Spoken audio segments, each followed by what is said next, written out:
Monsieur le Président, chers collègues, le rapport sur la territorialisation vise à rendre la région plus proche, plus visible, plus utile.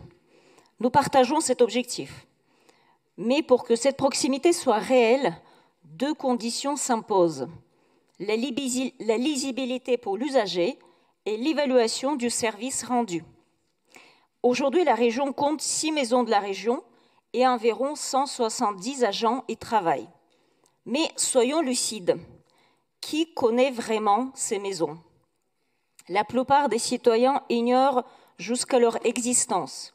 Cette absence de visibilité interroge. À quoi bon créer un réseau de proximité si personne ne sait qu'il existe? Le rapport annonce un acte 4 de la territorialisation.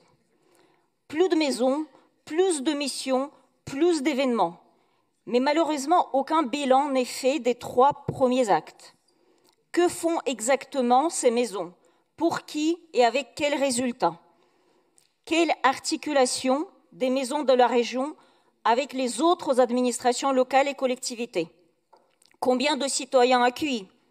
Quels projets accompagnés? Quel coût total pour la collectivité? Aucune réponse à ces questions n'est donnée dans ce rapport. C'est une fuite en avant administratif dans un contexte budgétaire tendu. Pendant ce temps, un réseau déjà opérationnel de proximité couvre tout le territoire. Et oui, je parle du réseau France Service, lancé il y a quelques années et disposant aujourd'hui de plus de 150 implantations dans notre région. 90% des habitants vivent à moins de 20 minutes d'un espace France Service. Ces guichets sont identifiés, fréquentés et mutualisés avec les services de l'État, de la CAF, d'autres collectivités. Alors faut-il créer de nouveaux lieux de proximité, ou plutôt s'appuyer sur ceux qui existent déjà et que les habitants connaissent? L'enjeu est d'éviter l'empilement. Pour l'usager, multiplier les ports d'entrée complique le parcours. Ma proposition est simple et elle est déjà portée par le Césaire. N'ouvrons pas de nouvelles maisons de la région, mais travaillons en partenariat avec le réseau France Service pour intégrer un guichet régional dans ces lieux déjà identifiés. On ne duplique pas, on mutualise. On met la compétence régionale là où vont déjà les habitants. Le rapport affirme que la région est première de France en solidarité territoriale.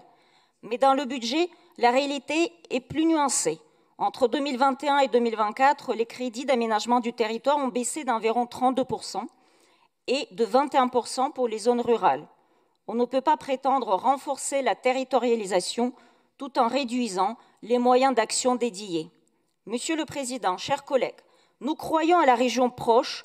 La bonne territorialisation, c'est une région qui coopère, qui rend son action visible, accessible et compréhensible à tous.